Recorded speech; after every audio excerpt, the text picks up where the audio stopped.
Hello mga kabor, for today's video ay magluluto tayo ng black pasta mga kabor. Itong gagamiting noodles mga kabor, itong itim na noodles mga kabor. Kung makikita nyo mga kabor, isang sobrang itim niya talaga. Seafood black pasta mga kabor.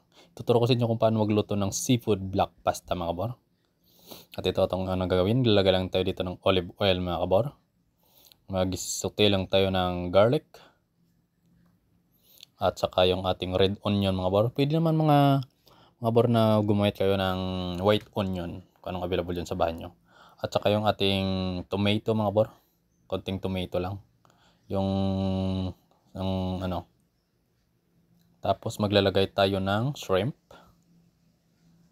at saka squid mga bor. Yung ginagamit yung squid mga bor is yung malaking squid mga bor, yung sibug. Ayan. At saka maglalagay lang tayo ng konting water.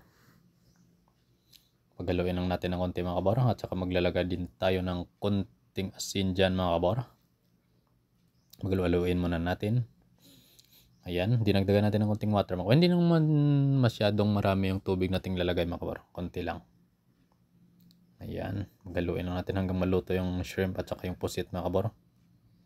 Ganyan lang. At saka maglalagay din tayo mga kabor. Isit aside muna natin mga kabor yung ating seafoods.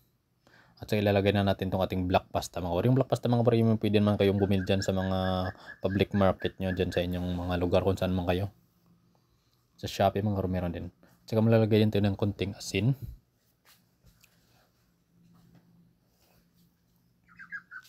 Ayan, paghaluin lang natin mga kabor.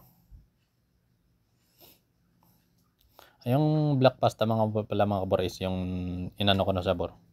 Nilaga ko na siya sa tubig. Yung parang magluto kayo ng spaghetti. Ayan.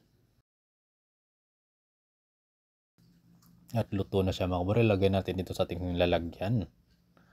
Ayan. At yung ating mga seafoods mga kabor is itatoppings natin sa ibabaw. Yun o. Tingnan nyo naman mga kabor yung kanyang itsura. Ayan. Kinamay ko pa mga kabor. Pero don't worry mga kabor. Malinis naman itong ating kamay. Yan yung kanyang seafoods mga kabor. At luto na yung ating black pasta mga kabor. Kung gusto nyo tumikim mga kabor, punta lang kayo dito sa Coco Veranda Capiz mga kabor. Nandito po kami. Masarap yan mga kabor. At lalagyan natin ng konting parmesan cheese sa ibaba mga kabor. Ayan yung ating black pasta. Alright.